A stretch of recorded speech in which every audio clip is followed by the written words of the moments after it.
Ayan. Napakatamis ng mga cherry tomato dito.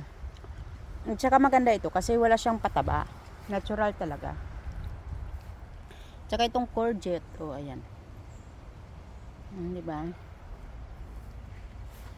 Ayan, lalaki. Para akala mo kalabasa. O, diba? So, ayan. Ito para siyang lily.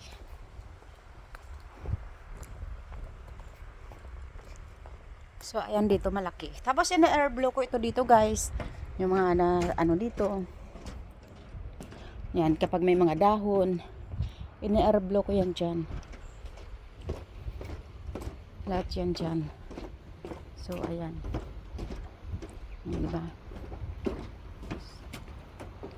So, dyan may mga malawak yan dyan. Dito, in-air blow ko yan dito. So, ayan dyan. So, dyan.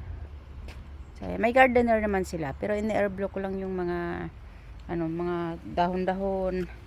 Sa mga dito lang party na to. At sa doon kanina sa nila kinakainan sa labas. So, ganyan. Tapos sa loob.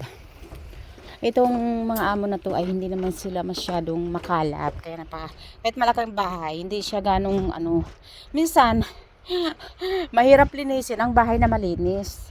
'Di ba? Eh, syempre nakakahiya namang may makapa-kapa pa silang alikabok, 'di ba?